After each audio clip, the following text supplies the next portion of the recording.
মানুষের কাছে বিশ্বস্ত হওয়ার চেয়ে কুকুরের কাছে বিশ্বস্ত হওয়া জরুরি।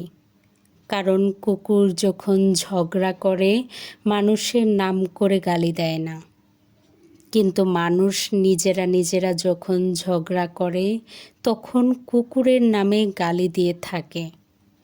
মানুষ এই গ্রহের সবচেয়ে অবৈজ্ঞানিক প্রাণী। প্রকৃতির সবচেয়ে বেশি ক্ষয়ক্ষতি করছে।